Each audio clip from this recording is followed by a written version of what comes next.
Estamos no 13º Encontro Nacional da Neurofibromatose. O que é a neurofibromatose? É uma perturbação genética degenerativa cuja evolução é diferente em cada caso. Essa imprevisibilidade contribui para o desconhecimento. Em Coimbra já se investiga a patologia há alguns anos. O aparecimento de tumores benignos múltiplos no sistema nervoso podem levar a desordens cognitivas e esqueléticas enquanto os seus portadores forem crianças. A perca de visão e a audição e mesmo a impotência em pessoas saudáveis. Os médicos chamam neurofibromatose ou a doença de von Recklinghausen. Esta enfermidade é de evolução progressiva e imprevisível. Apresenta-se nas formas clínicas de neurofibromatose tipo 1, mais conhecida por NF1, neurofibromatose tipo 2, a NF2. Pode ainda apresentar-se num terceiro formato, a schwannomatose, que tem uma genética e irregularidade molecular ainda pouco conhecidas. Falamos em 3 doenças genéticas, autossomáticas, dominantes, menos comuns, que desenvolvem sofrimentos diversos, como a dor neuropática intratável na vida adulta. Joana Gonçalves e Inês Bernardino, 2 jovens investigadoras, uma psicóloga e outra bióloga, e tratam da neurofibromatose, em Coimbra, na Universidade. Joana, o que é que a Joana faz? Eu sei que o seu estudo já vem de trás, pelo menos 2013 ou 2014. Sim. Em que é que isto consiste? É a bióloga?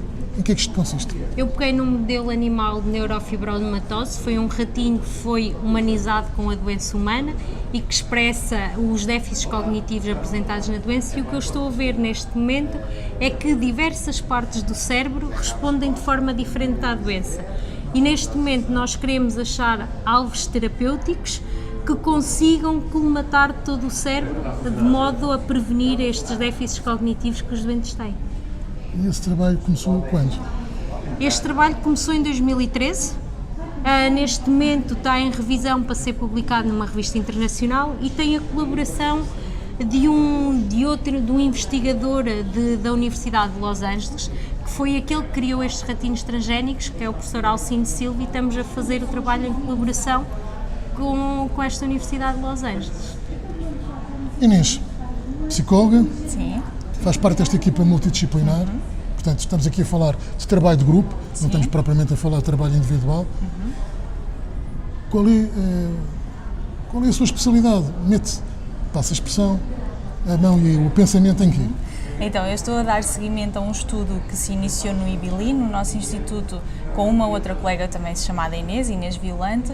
Começou em 2010, ela fez o doutoramento na área da neurofibromatose e tentou perceber mais ou menos as questões que a Joana está a ver nos ratinhos. Tentámos passá-las para o modelo humano, para fazer o estudo em doentes, para tentar perceber que alterações existem no funcionamento cerebral destes doentes que possam explicar depois as dificuldades que eles apresentam do ponto de vista cognitivo.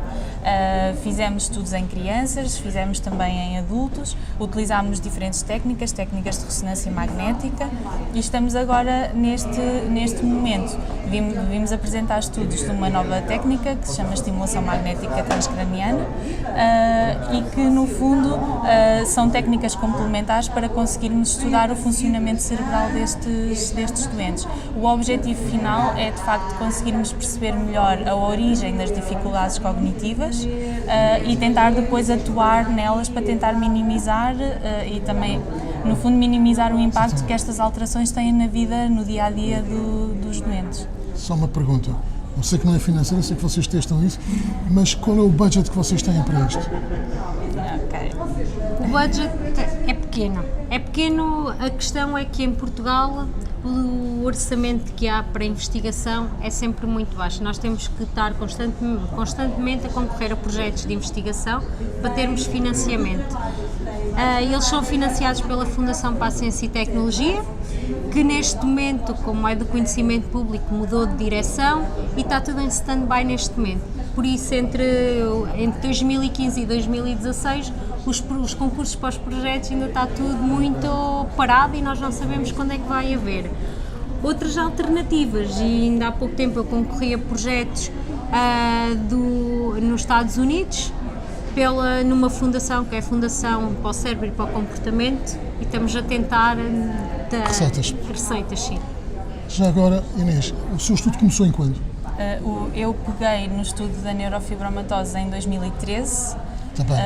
E tive até 2015 no estudo da neurofibromatose e agora mudei um bocadinho para a questão do... Portanto, a Inês é aquela que ainda não apresentou nenhum estudo, a Joana já apresentou, sim. Foi a Inês que apresentou? Apresentei com a minha outra colega Inês Violante em 2013 os primeiros dados deste estudo, que também já estão publicados numa revista internacional. E portanto a primeira parte do projeto já está publicada, falta agora esta última. A última pergunta para as duas, independentemente disto claramente ajudar a doença, que é uma doença que tem muitas zonas nebulosas, que não é tão conhecida Sim. quanto se pensa, através de algum prestígio destas investigações que acontece sempre, vocês acham que podem ir buscar receita para poder avançar até na investigação? Porque presumo, e aquilo que se vai sabendo, é que a evolução destes estudos acaba muitas vezes por originar a perspectiva de se poder continuar a estudar e descobrir mais qualquer coisa, há sempre mais um além, por assim dizer. Sim. Isto é verdade? O prestígio também vos poderá trazer aqui alguma receita, algum olhar, ou se não traz, o que é preciso que a sociedade civil faça junto do governo ou junto da administração pública para que vocês recebam o dinheiro certo para poder continuar a investigar? De facto, quando nós terminamos um projeto, mais do que conclusões, aparecem perguntas, não é? E então terminamos um projeto e temos imensas questões que queremos responder e daí a necessidade de continuidade dos projetos. Muitas vezes, de facto, esbarramos na questão do financiamento, não existe assim tanto. Nós tentamos divulgar os nossos estudos mesmo junto da comunidade e estas iniciativas são extremamente importantes nesse sentido, mas de facto não tem havido muito retorno ao nível do financiamento para os nossos estudos. E às vezes nem é só o financiamento para os estudos, mas também para nos exportarmos a nós próprios, porque muitas vezes o que acontece é que nós ficamos sem bolsas, porque nós todas estamos com bolsas, não temos contratos de emprego, e acabam as nossas bolsas, nós ficamos sem nada e muitas vezes por amor à ciência vamos ficando. Então vamos já ver, vocês são trabalhadoras precárias, isso também eu já sabia. Sim. E já agora uma pergunta para que todos lá em casa também percebam um bocado isto: o que é o IBILI? O que é isto? O IBILI é um centro de investigação que é Centro de Investigação Biomédica em Ciências da Vida, que está integrado na Faculdade de Medicina da Universidade de Coimbra. E que agora também tem muita ligação com outro instituto da Universidade de Coimbra, que é o ICNAS, que é onde se faz a maioria destes estudos de imagiologia cerebral. E é um instituto que não investiga só este tipo de neurofibromatose. A maior parte das doenças são ligadas à visão e doenças neurodegenerativas. Também há certos grupos lá que trabalham com drogas de abuso e ver os efeitos no cérebro. E somos um instituto multidisciplinar, onde trabalhamos com tudo. Sempre relacionado com as neurociências, portanto o objetivo é sempre perceber o funcionamento do cérebro, desde a célula até aos sistemas mais complexos e até desde o cérebro saudável ao cérebro com patologia também. Exatamente. Joana e Inês, parabéns e contribuem para que se descubra mais sobre a neurofibromatose. A neurofibromatose é uma afecção multissistémica. No âmbito da neurologia, apresenta âmbitos diversos. A cirurgia parece ter um papel determinante, mas também se percebe que das suas complexidades, que são várias. E é tão abrangente que lhe pergunto ao Dr. José Miguel, neurocirurgião do Hospital de Santa Maria, em Lisboa, quais são as maiores dificuldades da neurocirurgia nesta doença e quais são as suas maiores eficácias. Eu penso que a dificuldade principal é que é uma doença bastante heterogénea. Portanto, há afetados que têm uma expressão clínica muito reduzida, que têm, por exemplo, pequenos tumores que não crescem ao longo da vida, e outros afetados têm formas graves em que aparecem múltiplos tumores que crescem e que vão resistindo a várias terapêuticas. A cirurgia tem um papel, sem dúvida, quando há lesões circunscritas que consigam ser removidas, mas esse de facto é só uma parte do problema. Há lesões difusas que não são removíveis cirurgicamente, para as quais não há grandes opções, Algumas são sensíveis à quimioterapia, sem dúvida, e a quimioterapia consegue controlar eficazmente um pequeno número de afecções concretas, como os gliomas do nervo óptico. Para outras, nem tanto, como no caso da neurofibromatose 2, os neuroenomas do acústico, que normalmente são difíceis de remover cirurgicamente, recidivam, mesmo a resposta à radioterapia e à radiocirurgia é parcial e não há um fármaco que os permita controlar. Eficaz, sim. Outra pergunta que lhe queria perguntar era: a neurofibromatose pode ter cura definitiva ou não? Se isto é bem assim, e se há risco de vida a médio prazo, a longo prazo a um doente de fibromatose, e se isso é verdade, a quais é que pode acontecer? Aliás, o doutor hoje apresentou aqui um caso de insucesso, provavelmente entre muitos, que resultou na morte do paciente. Exatamente. Porque o tumor, pelo que eu percebi, degenerou num tumor maligno. Exatamente. E quando isso acontece, quer dizer, quando aparece um tumor maligno, aí as nossas armas são reduzidas, quando é um tumor difuso que não consegue ser removido cirurgicamente, como era o caso. De qualquer forma, para responder à sua pergunta, não há uma cura para a neurofibromatose, não. É uma doença genética, portanto, que acompanha a pessoa durante toda a vida.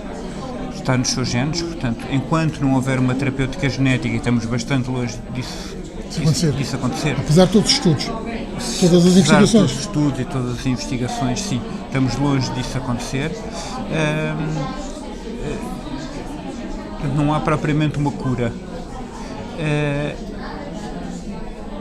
A evolução depende muito da agressividade da doença e, de facto, uma pessoa pode ter uma esperança de vida normal com neurofibromatose, e algumas têm, sem dúvida, com lesões pequenas que não desenvolvem, que não crescem. Outras têm cursos clínicos muito agressivos e há formas de doença... São os tais que disse aqui que tinham só 30 anos de vida? Exatamente, em que a esperança de vida, em que a sobrevivência raramente ultrapassa os 30 anos, 35 anos, pelo desenvolvimento de múltiplos tumores que não são controláveis. São casos pouco frequentes, felizmente, mas acontecem e nós não os sabemos distinguir à partida, que é outro ponto importante. Mesmo com estudos genéticos, não conseguimos distinguir à partida quais é que vão evoluir de uma forma mais agressiva ou não. Quer o doutor dizer que muitas vezes não se sabe se é neurofibromatose ou é outra coisa qualquer? Isso o diagnóstico conseguimos saber. Clinicamente, com exames de imagem e com estudos genéticos. Conseguimos diferenciar os tipos de neurofibromatose, diagnosticá-los. Mas depois do diagnóstico de neurofibromatose, numa fase inicial, temos muita dificuldade ou impossibilidade de dizer que este vai progredir de uma forma mais agressiva, este vai progredir mais lentamente. Só com a evolução é que isso se vai definindo. Mas sabemos que aqueles que nos primeiros anos de vida têm um curso mais agressivo, em que os tumores na infância começam a crescer rapidamente, normalmente esses têm pior prognóstico. A última pergunta. A neurofibromatose aparece assim recentemente, quase que do nada. Era uma doença antiga, era uma doença que se começou... É uma doença antiga. Mas esta preocupação é mais recente. É uma doença antiga, foi descrita por von Recklinghausen, que é o outro nome, não é? Doença de von Recklinghausen, no século XVIII, final do século XVIII.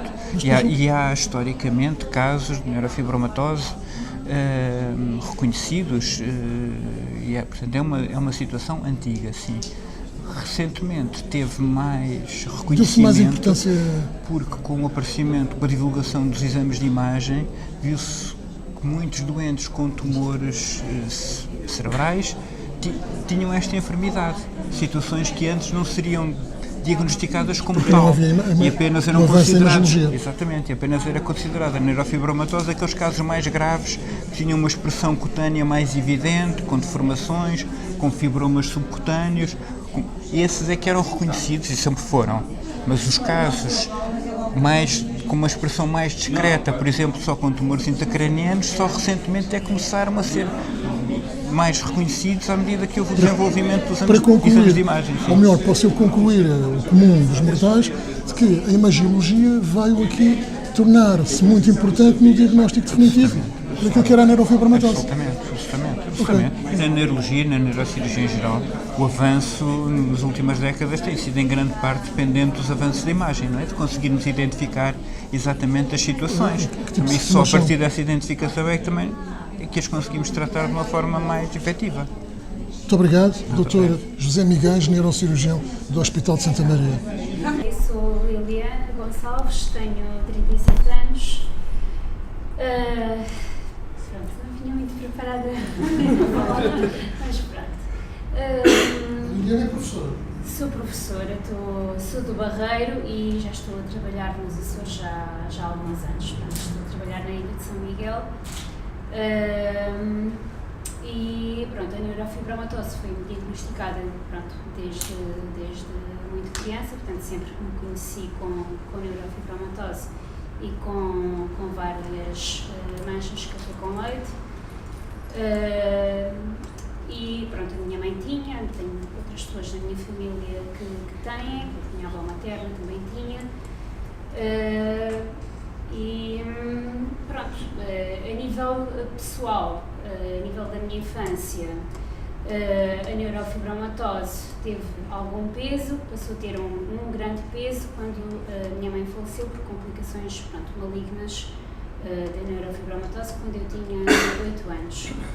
Até aí eu era acompanhada, depois deixei de ser e só depois, quando eu já tinha 17, 18 anos, é que resolvi aceitar que tinha e ser a gestora da minha doença, que é a minha vida, não é? Faz parte da minha vida. E pronto, tenho tido algumas complicações. Tinha um neurofibroma plexiforme que cresceu bastante e que fez agora um ano que removi grande parte desse neurofibroma, com bastantes complicações, mas pronto, felizmente as coisas já se encaminharam muito mais. A grande dificuldade, ao longo deste tempo todo, é um pouco também a gestão, é essa gestão que tem que fazer da doença, porque as pessoas, os hospitais, os centros de saúde, muitas vezes não estão preparados para gerir estas situações e, como dizia a senhora Micaela, quando vamos ao médico, se o médico só teve um doente, isso muitas vezes eu senti que era a única pessoa, muitas vezes era vista como parecia que tinha vindo de outro planeta. Cheguei a ter várias situações de estar no consultório e de chamarem vários médicos em internato e vários estagiários, venha cá ver, veja isto, veja aquilo, toda a gente tocava, toda a gente apontava e pronto, mas sempre fui tentando gerir isso. O contacto com esta associação não tem muito tempo, creio que foi em 2011 ou 12 que contactei a associação, na altura que tive um problema de saúde, não diretamente ligado à neurofibromatose, mas que tendo neurofibromatose, teve um andamento um pouco pior. E desde aí, posso dizer que a aceitação melhorou bastante e o facto de conseguir comunicar com outras pessoas que têm e se calhar estar aqui a falar, e estive a falar também, houve um encontro no Hospital de Ponta Delgada em que participei, portanto, a convite da doutora Lúcia Lemos, num encontro das doenças raras, no dia 29 de fevereiro deste ano. E na minha família, infelizmente, sou a única pessoa que consigo expor e que venho fazer estas coisas, não é? Para algumas pessoas é quase visto como as associações de alcoólicos anónimos, vamos para aqui contar as nossas mágoas, mas não é bem assim. Mas pronto, por algumas pessoas é visto um pouco dessa forma. Não tenho vantagem nenhuma, claro, em ter a doença, não me sinto privilegiada nem nada perto disso. Tenho tentado fazer, claro, a minha vida da melhor maneira, apesar apesar de ter, tanto contornando esses obstáculos, como outras pessoas que têm obstáculos diferentes têm que viver com esses obstáculos. Mas pronto, faço essa diferença e agradeço às pessoas que já contactei, a doutora Lúcia Lemos da associação, que a nível da aceitação e, por exemplo, a decisão que eu tive em fazer a cirurgia do neurofibroma plexiforme, também pesou muito o contacto com outras pessoas, e o crescimento desse neurofibroma estava a afetar muito negativamente a minha vida pessoal, estava já a interferir muito negativamente a nível psicológico, e penso que o facto de falar com outras pessoas foi muito positivo. Muito obrigado.